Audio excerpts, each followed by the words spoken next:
Friends, நான் இப்போ மதுரை ஏர்போர்ட்டில் இருக்கேன். மதுரை ஏர்போர்ட்லேருந்து சென்னைக்கு நாங்கள் இண்டிகோ ஏர்லைனில் போகிறோம்.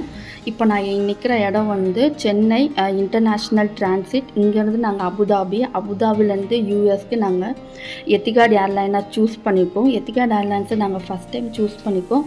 ஃபுட்டும் சர்வீஸும் நல்லா இருந்துச்சு. அதுக்கப்புறம் நான் உங்கள்கிட்ட ஒரு சின்ன விஷயம் ஷேர் பண்ணணும்னு நினைக்கிறேன். அது என்னென்னா, நான் சின்ன வயசுலேருந்து நிறையா ஃப்ளைட் ட்ராவல் பண்ணியிருக்கேன். இப்போ கூட ஒரு ரீசெண்டாக ஒரு இன்சிடெண்ட் நடந்துச்சு. அது என்னென்னா, குஜராத்லேருந்து லண்டன் போகிற ஏர் இண்டியா ஏர்லைன் வந்து கிராஷ் ஆச்சுன்னு. அதுக்கப்புறம் நான் போகிற ஃபஸ்ட்டு ஃப்ளைட்டு இது தான். அந்த இன்சிடெண்ட்டுக்கு அப்புறம் நான் நிறையா யூடியூப் வீடியோஸ் பார்த்தேன். அது என்னென்னா, பைலட்ஸாக இருக்கட்டும், ஏர் ஹோஸ்டஸாக இருக்கட்டும், இல்லை நம்மளை மாதிரி பேசஞ்சர்ஸாக இருக்கட்டும், அந்த ஜேர்னி ஸ்டார்ட் ஆகிறதுக்கு முன்னாடி அவங்க வந்து ப்ரேயர் பண்ணிவிட்டு ஸ்டார்ட் பண்ணுறாங்க.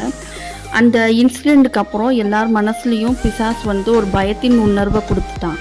அது மாதிரி நம்மளும் எந்த ஒரு ஜேர்னி ஸ்டார்ட் பண்ணுறதுக்கு முன்னாடியும் ப்ரேயர் பண்ணிவிட்டு நம்ம ஸ்டார்ட் பண்ணோம்னா ஆண்டவரோட கிருபையால் அந்த ஜேர்னி வந்து ஸ்மூத்தாகவும் சேஃபாகவும் ஆண்டவர் வந்து மாற்றி கொடுப்பார்.